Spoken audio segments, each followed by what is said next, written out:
Buenos días, bienvenido a nuestro programa Habla la Biblioteca, podcast de la Biblioteca y Centro de Investigación Jesús T. Piñero. En la mañana de hoy nos acompañan los doctores Rafael Virella y el doctor Reinaldo Morales Jean-Pierre, y vamos a hablar sobre el concepto de la emancipación de la esclavitud desde el punto de vista histórico en Puerto Rico, y luego le daremos un enfoque a la esclavitud en la época contemporánea y sus distintas versiones de manifestación. Bienvenidos a ambos doctores.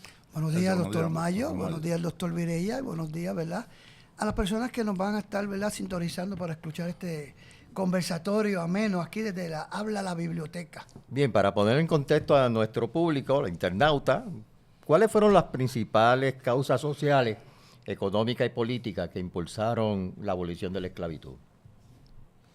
No hay duda que la causa económica es predominante. Buenos días, profesor Virella, y gracias por este espacio. Habla la biblioteca, esto es novel. No hay duda que la cuestión económica fue la situación que dominó no solamente el hombre sobre el hombre, sino especular y sacar dinero de los grandes países de Europa. No hubo otra razón que no sea esa, claro. Viene el evangelismo, ¿no? Llevar a esta gente al cristianismo.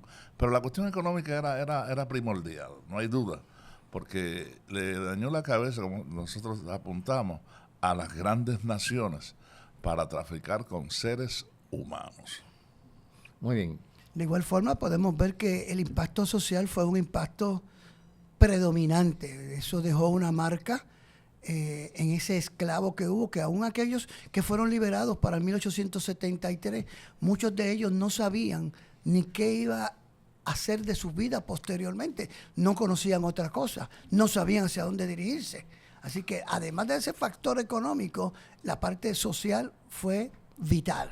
Sí. Inclusive hubo esclavos que renunciaron a la libertad. Y renunciaron a la libertad. Preferían quedarse como esclavos. Es que no conocían. Aseguraban un pan, una comida, una vivienda. Una vivienda, un techo, el alimento. Desconocían otras labores en las que ellos se pudieran desempeñar. Así que ellos no les funcionaba el ser libertos. Continuaron siendo esclavos. Por eso es que el impacto social es mínimo. Hay que esperar, porque ellos no quedaron libres inmediatamente. Hubo un periodo de gracia para que los esclavistas pudieran recobrar algún dinero. El impacto de estos hombres libres ahora en la sociedad, integrarse a ella nada más era un problema, porque no, eran analfabetas, no eran considerados personas. Y se habla de raza. Mira, raza es solamente una, la raza humana. Hay variantes raza, cultura blanca, negra, amarilla, pero es una sola raza. Claro, una de esas razas, la blanca, tuvo el privilegio de acumular riqueza y golpear otra cultura, entiéndase África. Muy bien, estos movimientos no se dan aislados. No. ¿Cómo se relacionó el movimiento abolicionista con otros movimientos de derechos civiles y justicia social? Bueno, sí, no hay duda.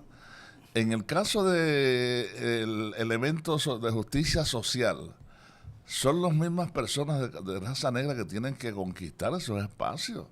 Y una de las herramientas para eso es la educación. La educación, porque la violencia no estaba descartada, ¿no? El cimarronaje tuvo su actividad, pero para buscar y hacer la justicia social necesaria, porque la libertad se logró, ¿verdad? Se le da la libertad a un plumazo, pero integrarse a la sociedad, comenzar a convivir con la gente, eso tardó muchísimo. Claro, hubo que presionar al gobierno y a la sociedad para hacerse crecer, ¿verdad? Ahí la educación. Por eso es que la rebeldía no es rebeldía, es demandando igualdad, que no estaba. Y ahí que nos damos cuenta que esa educación que se demandó para poder cambiar ese núcleo que había, ¿verdad?, que ya componía la nueva sociedad, ha sido tan difícil hasta nuestros días. Continuamos diciendo qué importante es la educación, ¿verdad?, para no tener, ¿verdad?, tanta gente vacías en el entorno en el que nosotros vivimos y poder, ¿verdad?, recoger de una manera de pensamiento distinto. El pensamiento crítico del ser humano en términos sociales tiene un valor incalculable. Así que si yo no lo educo y yo no lo llevo a un cambio social, no lo vamos a lograr nunca. Muy bien, Reinaldo, tú has destacado un término, ¿verdad? El concepto de podemos referirnos a las modernas esclavitudes. ¿Qué lecciones se pueden aprender de la historia de la abolición, aplicarla en la lucha de las formas modernas de esclavitud en Puerto Rico y en el mundo? Sí, no hay duda que volvemos al mismo fundamento. El poder político, el poder económico, la explotación del hombre por el hombre, eso permea a las ciudades y a los países donde se dan, principalmente a los gobiernos poderosos, ¿no? Y no le importa. Por eso es que las sociedades se levantan y van contra esas administraciones que no le hace caso a las demandas sociales para la sana convivencia de un individuo, ¿no? Porque nosotros somos seres gregarios, ¿no? Y nos gusta vivir en sociedad. Estas personas que quedaron libres les dio trabajo a integrarse a la sociedad. Usted va a encontrar en los Estados Unidos particularmente, Estados Unidos en la década de los años 60, del pasado siglo XX, hubo una militancia fuerte de la gente de los afrodescendientes porque tenían libertad, pero no tenían igualdad. Y había que presionarlos, se crean organizaciones de ellos, ¿no? Para poderle meterle presión a los gobiernos y a las administraciones para lograr igualdad. Esa lucha de derechos civiles para poder impactar y tener un cambio verdadero no ha terminado. No. Hoy podemos ver cómo la desigualdad social está tan marcada. La tenemos en nuestro tiempo, una desigualdad demasiado demarcada, una violación de derechos contra otros seres humanos, y continuamos, ¿verdad?, con el puntaje de segregar personas porque son afrodescendientes, porque es negra, utilizando microrracismo que utilizamos con mucha regularidad. Es un negro inteligente, pero le decimos negro. Es una negra guapa, pero le decimos negra. Y aún así, con esos microracismos, no se acaba la desigualdad que tenemos y en la que estamos conviviendo hoy día. Las secciones lingüísticas siempre siguen siendo de despecho, ¿verdad? Despectivo. Despectivo. Ahora bien, ¿de qué manera esas desigualdades y el racismo sistémico que surgieron tras las aboliciones siguen presentes hoy? Es una cosa demasiado muy abrumadora. Aún la educación, que era el arma para poder educar y cambiar la mente, no ha logrado en el siglo XXI poder mermar esa desigualdad ni ese desprecio, porque continuamos valorando al individuo por clases sociales, si es clase alta, si es un ejecutivo, lo que sea.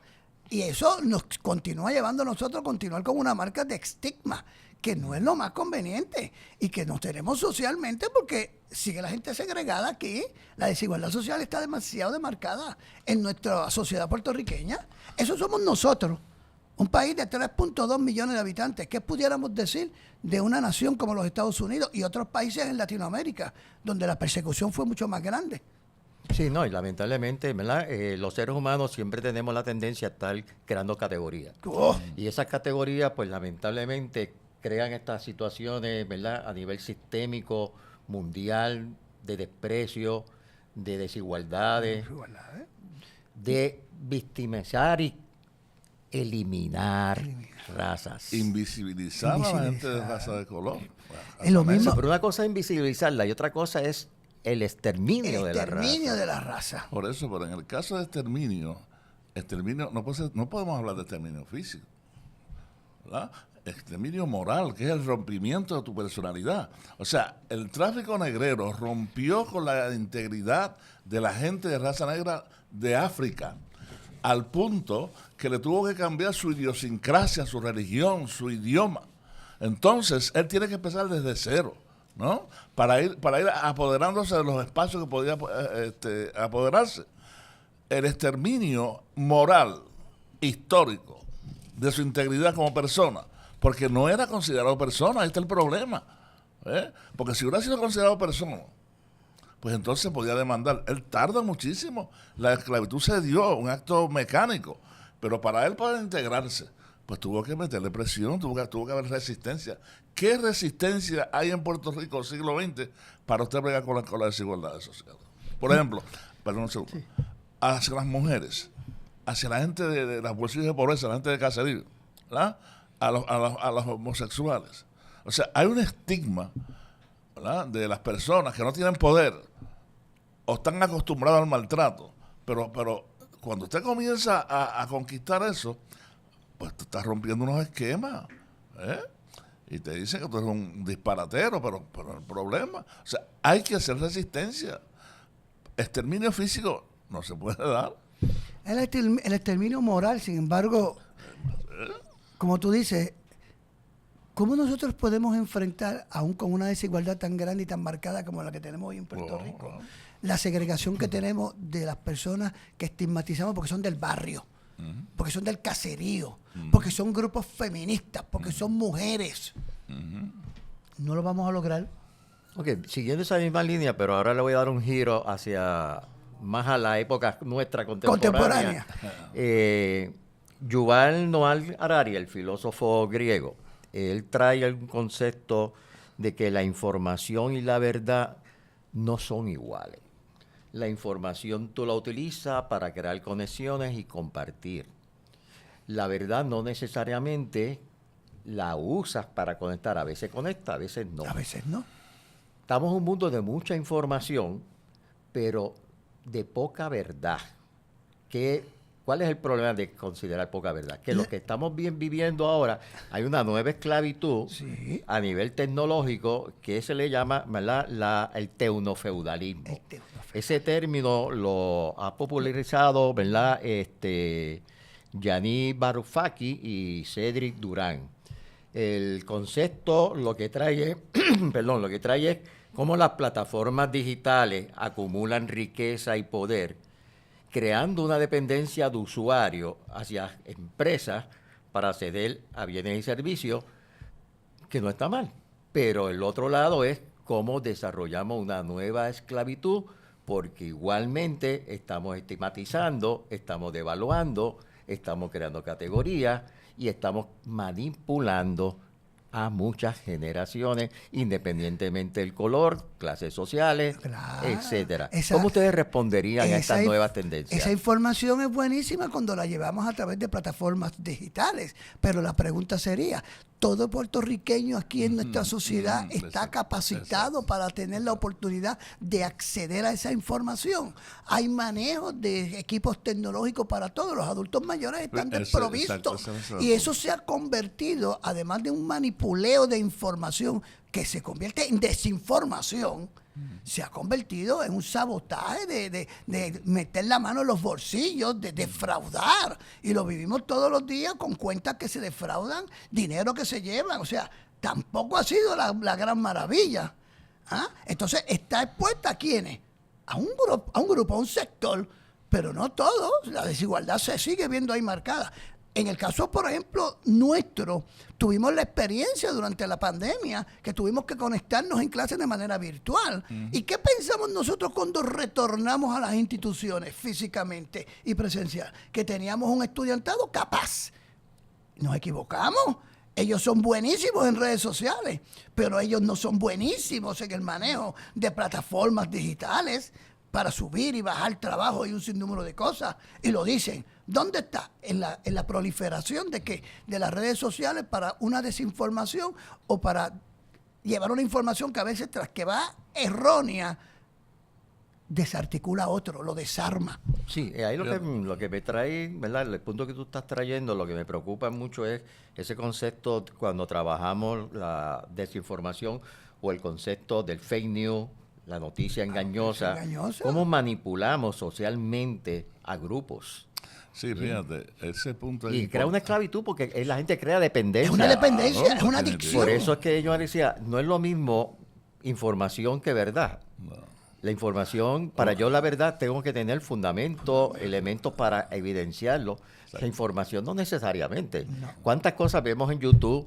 Al pobre Papa lo han matado 15 veces. 20 veces. Hemos entrado 15 veces a la Tercera Guerra Mundial. Sí, y hemos visto de personalidades que tenemos y sentimos aprecio y cariño porque han sido actores o demás que hemos estado viendo por años y de momento una noticia murió y no es cierta. No es cierto. Fíjate, en el caso de la alta tecnología en Puerto Rico particularmente, que es un pueblo que se ha ido envejeciendo, ¿no? Como se llamaba el doctor Morales ahora mismo. La tecnología es tan abrumadora que un sector se ha ido quedando, la tercera edad, ¿no? Rezagado. Entonces, cosas personales, sus cuentas y cosas, pues no es fácil, son fáciles de engañar. Pero como tú señalas, doctor Mayo, la verdad y la información son dos corrientes diferentes. Hay tanta información. ¿Cómo tú la vas a procesar? Número uno. Número dos, dependemos prácticamente de la tecnología. Yo, hasta los otros días, tenía los teléfonos de mi hijo en mi memoria. Como ahora lo busco acá, si se me queda el celular, ¿Estás perdido? pues tú sabes, no puedo dominar el asunto. Es bueno y te facilita, pero entonces la lectura es necesaria, la información es necesaria. Saber leer la tecnología. Saber leer y saber comprender. analizar. Eso es así. Es como usted decía, la información es una cosa, lo que se transmite es otra. Yo puedo ver una información dependiendo de quién la trae para poder ver si tiene veracidad. A la que ya está en redes sociales, la interrogante es, ¿quién difunde esta comunicación? Exacto. ¿Tiene contexto de veracidad? Porque entonces se pierde la credibilidad. Correcto. Ahí es que surgen los problemas, ¿verdad? Los desafíos éticos, ¿verdad? Que surgen preocupaciones sobre la privacidad, el uso de datos, la falta de regulación efectiva. Y esas son pues nuevas tendencias que vuelvo y recalco. Hay una nueva, no estamos criticando la tecnología. Usted tiene su parte buena y su parte mala. Por ejemplo, yo no voy ahora a mi casa a cortar leña, a prender un fogón para calentar una pizza cuando tengo un microondas. O sea, voy a seguir usando el microondas. La tecnología la voy a seguir utilizando. O sea, el problema no es la tecnología, es cómo le damos el uso. Y en el caso del el tecnofeudalismo, es cómo estas empresas, vuelvo y repito, que es lo que me preocupa, han creado una nueva manifestación de esclavitud. De unas dependencias totales, y esta gente da las cosas por hecho. Lo que se da allí es la verdad, pero no es la verdad. Sí, es la información, pero no es la verdad. Sí. Pero la persona no sabe no puede diferir sobre una cosa de la otra. Porque es tan abrumadora. No da tiempo a analizar el asunto, ¿no? Y es difícil usted llevar un pleito para aprobar este derecho de intimidad cuando se da eso. Porque una vez la información se difunde, se fue la intimidad, ¿no? Y entonces, ¿qué hacen los jóvenes, que son altamente técnicos? Pero también te penetran canales de pornografía. ¿Ah? Te penetran 20 cosas, ¿no? ¿Y quién va a controlar eso? Ahí tenemos una esclavitud. La esclavitud que se ha dado a través de las redes sociales para la pornografía, para que los pedófilos puedan entrar, para que los que acechan y acosan mujeres sepan los destinos, porque como publican todo, se ha convertido en una herramienta para ellos poder continuar siguiendo a una víctima. Fíjate, eso me plantea lo que está diciendo el doctor Mayo. ¿Qué hacer? O sea, los gobiernos, no, las instituciones de educación superior, universidades, escuelas, ¿cómo van a bregar con eso? O sea, ¿qué orientación se le va a dar a eso? ¿Cómo podemos impactar eso? Porque depende, la televisión misma, que la tiene ahí, ¿cómo nosotros podemos desarrollar que los jóvenes o los adultos creen conciencia de que todo lo que se difunde es cierto, es la verdad? Entonces las instituciones, las universidades, en esos currículos, ¿verdad? Las bibliotecas, ¿cómo van a estructurar eso? Si la vida es tan... Puerto Rico es una isla, pero es tan rápido los asuntos aquí que apenas da tiempo.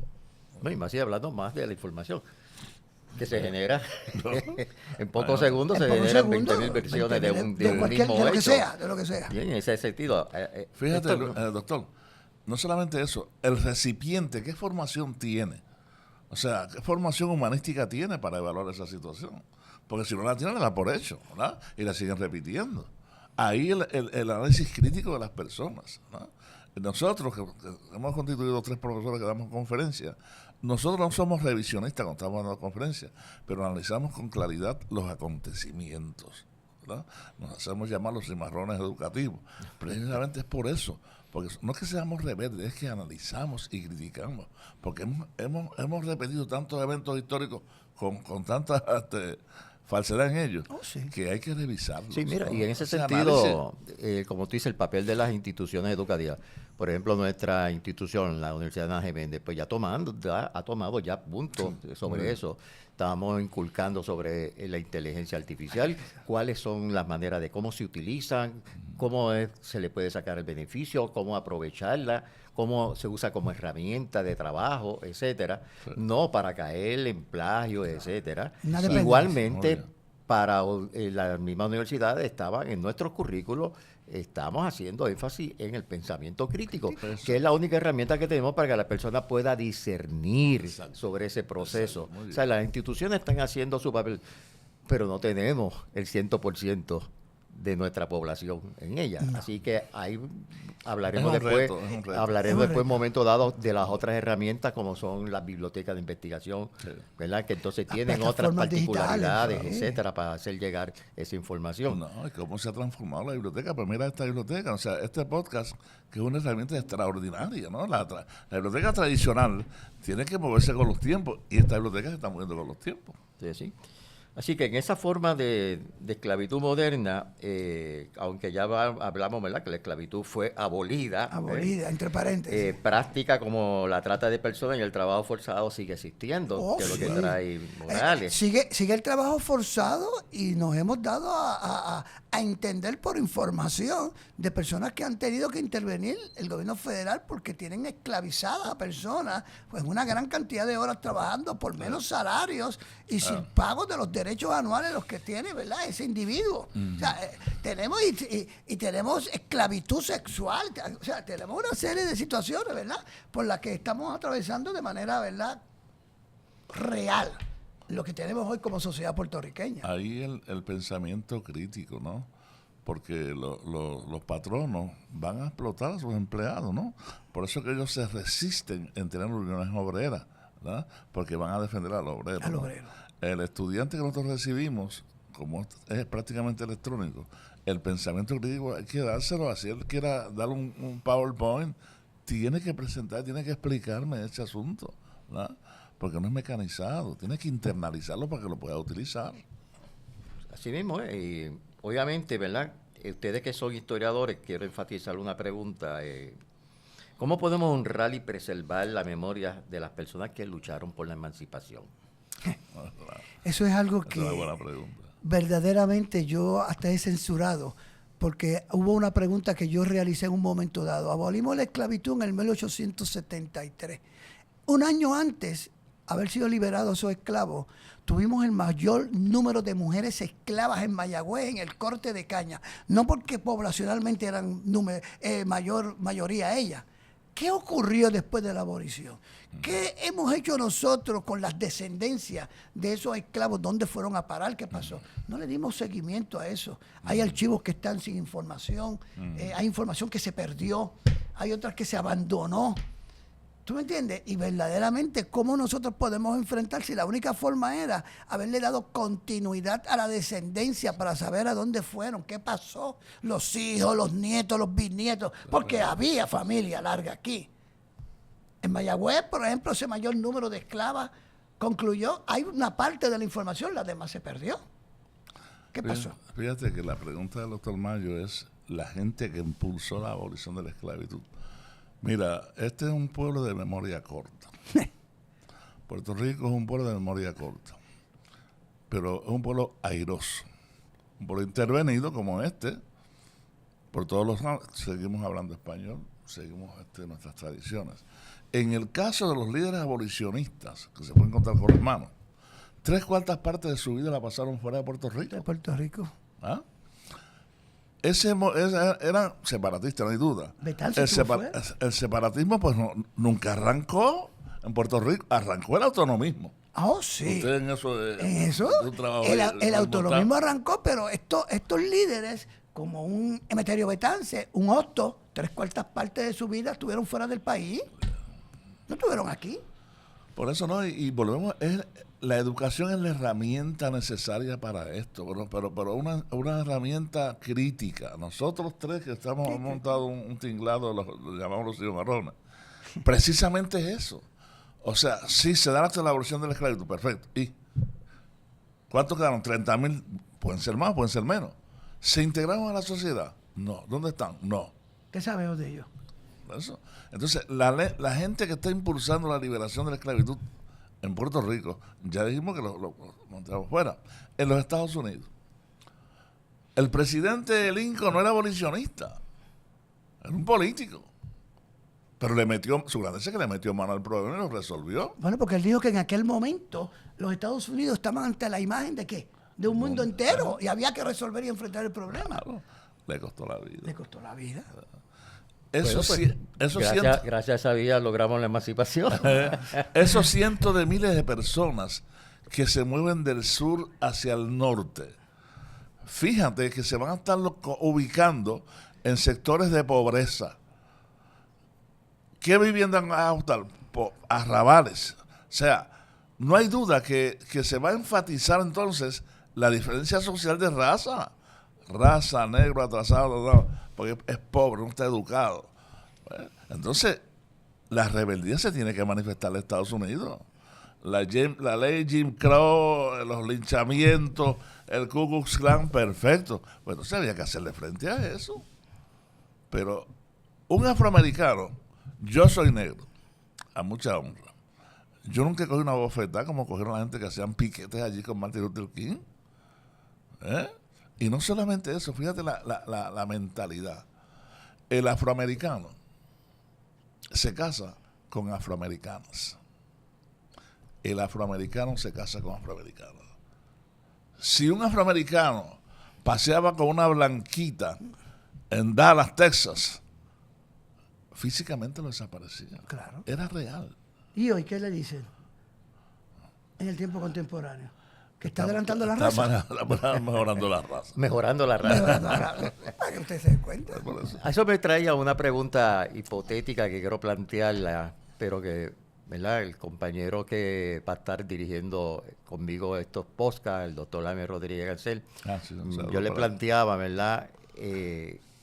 ¿Habría una posibilidad extremadamente, la pregunta tiene sus distorsiones, de regresar a una esclavitud en Estados Unidos cuando estamos deportando la gente que está trabajando en la agricultura?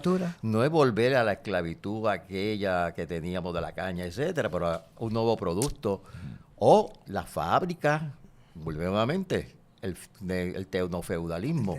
Pudiéramos regresar a un momento dado ante una visión un poco de corte neofascista que está ocurriendo allá, que se crea una esclavitud. Yo diría que hay que una esclavitud, pero habría que tener cuidado porque yo no lo descartaría. Estamos viendo un inmigrante perseguido que trabajaba la agricultura. Ahora se va. Ese feudal que hay ahora, ¿a qué va a hacer con el trabajador que él traiga? ¿Ah? Yo no lo dudaría. No solamente eso, que la gente, los trabajos manuales de los Estados Unidos lo hacen los emigrantes. Si tú desplazas a esa gente, el americano promedio no va a hacer ese trabajo. Esa política tiene que reestructurarla. El presidente él no puede seguir con esa mano dura. Make America Great Again. Mire, está bien, cuando él no te va a dar a los Estados Unidos poderosos, multimillonarios, pero está afectando la espina dorsal de la nación. Lo que sucede es que tenemos un presidente gobernando por decretos, que se supone que eso es inconstitucional, porque la Constitución estadounidense amplía claramente que el Congreso aprueba, pero la pregunta que hay que hacernos en lo que hemos ido viendo en estos 2 meses de funcionamiento de él, ¿ha hecho algún detente el Congreso? Si el Congreso le pertenece. Bueno, ahí volvemos nuevamente, hay hechos reales, ¿verdad? Hay resistencia. Sí. En Estados Unidos hay resistencia. Dentro del Congreso, en los republicanos, hay resistencia. Hay resistencia. ¿Sí? O sea, el PAC no la vemos acá. Pero hay temores. Hay muchos temores, claro. Hay temores porque los republicanos que tienen la mayoría ahora vienen las votaciones de medio término. Eso es lo único que puede llevar 26, un cambio. Y ahí si hay un desbalance, pues obviamente puede voltearse la situación. Podemos determinar que de acuerdo a cómo se está viviendo, ese pueblo en la elección de medio término cambia un Congreso. Y hasta ahora pues la resistencia está, porque inclusive las cortes están enfrentando, ¿verdad? Pero la persecución sigue. Sigue la persecución, pero está ahí. Pero, o sea, yo creo que se está dando, vamos a ver, podemos especular que cuánto va a durar, no va a durar. Yo no creo que dure mucho, pero vamos a verlo. Y si dura poco, ¿cuáles serán los acontecimientos y los resultados en el poco tiempo que nos van a llevar por el camino de la amargura? Bien. Así que vamos a ir viendo, ¿verdad? Una de las cosas que yo quisiera enfocar en términos de resumen, ¿verdad? Resumiendo el tema, ¿cómo pudiéramos ver que esta nueva esclavitud, que no tenemos cadena, no tenemos un Látigo. acero para un látigo, un acero para quemarme y marcarme, en ese sentido, un carimbo. pero el carimbo, sí, pero hay unas marcas espirituales, morales y éticas Sociales. sociales son más grandes. permanentes. Si pueden ir para resumir ya y terminando nuestro programa. Sí, no hay duda que la parte moral, ética, si se lesiona hace más daño que la física, ¿no? Fíjate que la física la vimos ya, o sea, le quitaron las cadenas, etcétera, pero la parte moral, tú ser parte de la sociedad, sentirte útil, esa parte a ellos les dio trabajo, ¿verdad? Porque no lo aceptaron. Si eso se lesiona, pues mire, vamos a tener un problema. La movilidad social en los Estados Unidos es cuestionable porque están buscando Make America Great Again con el swap, o sea, el American protestante y blanco, ¿no? Es posible que se dé como es posible que no. Lo que me sorprende a mí, que yo estaba consultado con usted ayer, doctor, es que para los años 60 los afroamericanos metían una presión al gobierno federal con el FBI encima y se lograron cambios. Estamos viendo lo que yo le decía al doctor Mario ayer, que en los sectores afrodescendientes, los afroamericanos, no son una fuerza de presión al gobierno federal. ¿Dónde están ellos? Yo no sé. ¿Así? Reinaldo, ¿qué diría para resumir? Yo diría que, como acabamos de decir, la marca emocional no la podemos borrar. No. Eso es algo que es cualitativo, no lo podemos medir y continúa, porque cuando forzamos y exigimos mucho trabajo, el primer comentario que escuchamos, la esclavitud acabó. O sea, esa marca está interna, no me presiones, no me pidan más, porque la esclavitud terminó, pero no se ha acabado esa marca emocional. Pues nada, a nuestro público internauta, en este programa, ¿verdad?, La Biblioteca Hablando, hemos traído un tema que todavía tiene vigencia, claro, sí. ¿verdad? Tiene sus marcas históricas, económicas, políticas, religiosas, espirituales, y obviamente lo que queremos es parte, ¿verdad?, de nuestra función con este programa, como decía el doctor Virella, es crear ese pensamiento crítico, llevar el mensaje, educar, y estamos utilizando las herramientas modernas, ¿verdad? Contemporánea, la tecnología, pero no cayendo en el tecnofeudalismo, sino usando la misma herramienta para liberar al ser humano desde el punto de vista espiritual. No solamente eso, que es conversando. Correcto. ¿Verdad? Como debe ser. Y la biblioteca hablando, conversando, es una herramienta extraordinaria. O sea, eso yo espero que este tipo de proyectos se mantenga y nosotros estamos a la disposición. Agradezco al doctor Luis Mayo, a la doctora Cristina Maldonado, ¿verdad?, directora de la Biblioteca Jesús T. Piñero, ¿verdad?, la invitación de tener la oportunidad de estar aquí.